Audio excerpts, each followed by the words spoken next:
Okay, well, we're running out of time, so this is our final question, and it is the big one. Will there be a cure for MS in the next 5 to 10 years?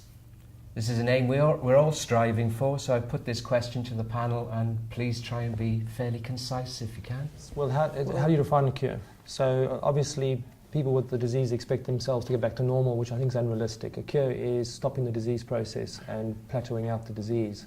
And we may have done that already. There's some of the emerging disease-modifying treatments are so effective that they render you what we call disease activity free, or there's no evidence of disease activity. And I reckon if those people go 10, 15, 20 years, I would probably say 15 years is a reasonable starting time. We've cured the disease. Jeremy? Yeah, I mean, I think I'll have to give it to the 10 years, but I think with increasingly powerful treatment, we can stabilise the disease. I don't think we can reverse it, but I think we'll be in a position to stabilise it and stop it progressing. And I think that is possible. Yeah. Ruth? I'm slightly more hesitant. I'd say possibly, but I'd say what we really need to do is to identify people at very early disease stage to try and, if you can halt the disease, then can you halt it before people accrue much disability at a very, very early disease stage? And at what risk would any potential disease-halting agent be? They are not without side effects. The sort of novel drugs that are coming on that are very powerful. Sure. So that needs to be taken into account as well. So I don't think we'll have a complete answer within 10 years. What do you think, Ela? I don't think there will be an answer in the next 10 years. With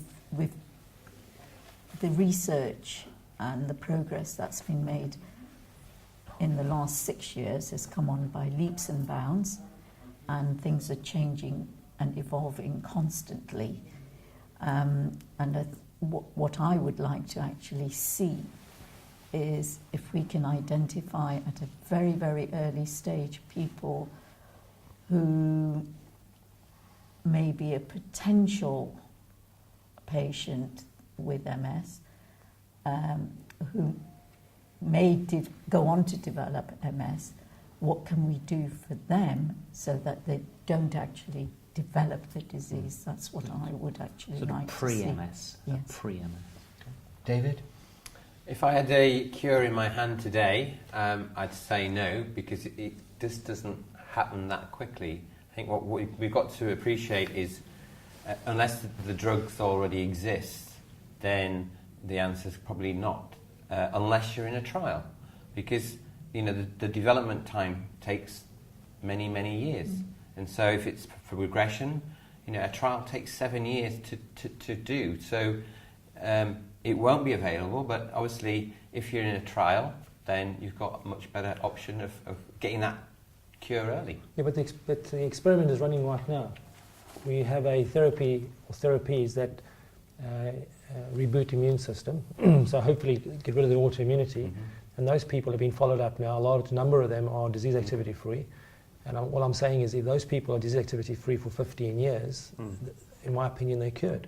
So I think this is why I'm saying we may have the cure already. Yeah. Now, those treatments come with massive side effects and potential adverse events. And that's the risk people have to take if offered those treatments. We don't know the answer about the cure. But are you prepared to take the risk of these therapies in the hope that these treatments are going to, we'll show that they cure you in 15 years' time? Finally, Vivi, MS can only be sufficiently treated in early patients. Permanent damage cannot be reversed. Fortunately, MS can be treated now. Unfortunately, patients who choose to face their real problem have no support from neurologists or the health system.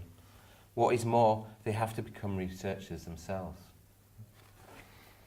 And a contentious point to finish, as always. Well, it just leaves it to me to thank our panel for taking part in this discussion, and thank you very much for watching.